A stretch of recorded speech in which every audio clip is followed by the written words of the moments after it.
নমস্কার বন্ধুরা, সবাই কেমন আছো? রিম্পা অ্যান্ড স্তুতি চ্যানেলে তোমাদের সকলকে অনেক অনেক স্বাগত জানাই। তো দেখো, আজকের রেসিপি হচ্ছে লাউ চিংড়ি। তো তার জন্য প্রথমেই লাউটাকে কেটে কুকারে দিয়ে দিয়েছিলাম 2 সিটি। তো সেদ্ধ হয়ে গেছে। আর এদিকে দেখো, কুচো চিংড়ি মাছ নিয়ে নিয়েছি, ওটাকে ভালো করে ধুয়ে নুন হলুদ মাখিয়ে নিচ্ছি ভালো করে। এরপরে ফ্রাইং প্যানে তেল দিয়ে ভালো করে গরম করে নিয়ে মাছগুলোকে ভেজে ফেলবো।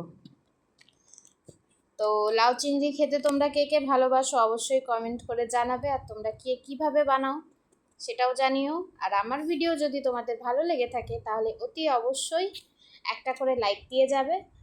আর যারা চ্যানেলে নতুন ভিজিট করছো, প্লিজ চ্যানেলটিকে সাবস্ক্রাইব করে পাশে থাকা বেল আইকনটি প্রেস করে রেখে দেবে। এতে করে যখনই আমি কোনো নতুন ভিডিও আপলোড করব তার নোটিফিকেশন সবার আগে তোমাদের কাছে পৌঁছে যাবে।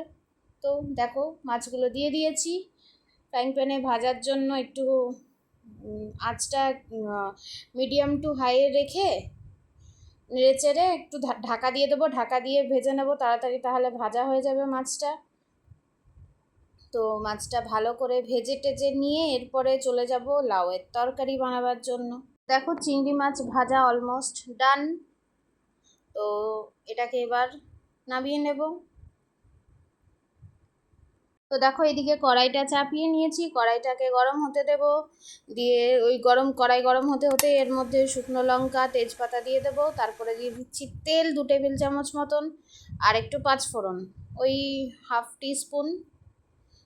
কারণ পাঁচফোড়নের যে মেথিগুলো থাকে ওগুলো আবার আমার হাজব্যান্ড খেতে খুব একটা পছন্দ করে না, মুখে লাগলেই বিরক্ত হয়, তাই জন্য অল্প করেই দিয়েছি।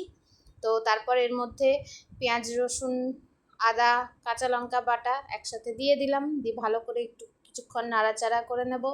তারপরে দিয়ে দেবো এর মধ্যে হলুদ গুঁড়ো দিয়ে দেওয়ার পরে দিয়ে দিচ্ছি হাফ টিস্পুন মতন শুকনো লঙ্কা গুঁড়ো। এটা তোমরা তোমাদের ঝাল অনুসারে দেবে। আর তারপরে হাফ টেবিল স্পুন ধনে গুঁড়ো, হাফ টেবিল স্পুন জিরে গুঁড়ো। তারপরে নুন আর চিনিটা স্বাদ মতন দিয়ে ভালো করে নাড়াচাড়া করে নেব একটু ভালো করে, যাতে যেহেতু পেঁয়াজ রসুন বাটা পড়েছে একটু, তাই ভালো করে মশলাটা কষিয়ে নিতে হবে। আর যেহেতু অল্প তেলে রান্নাটা করছি, তার জন্য যাতে মশলাটা না লেগে যায় সেই কারণে একটুখানি চিপচিপানি জল দিয়ে মশলাটাকে কষাবো, তাহলে এতে করে কড়াইয়েও লাগবে না আর ভালো করে কষানোও হয়ে যাবে। আর কালারের জন্য দেখো 1 টেবিল চামচ মতন কাশ্মীরি লঙ্কা গুঁড়ো দিয়ে দিয়েছি। ব্যাকগ্রাউন্ড মিউজিকটাকে একটু ইগনোর করো।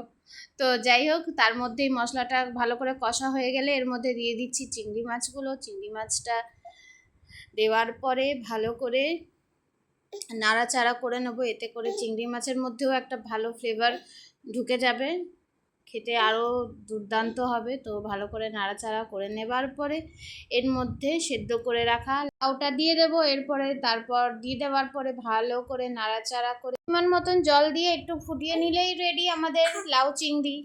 তো আজকের ভিডিওটা এই পর্যন্তই, দেখা হচ্ছে অন্য কোনো ভিডিওতে। আজকের জন্য টাটা।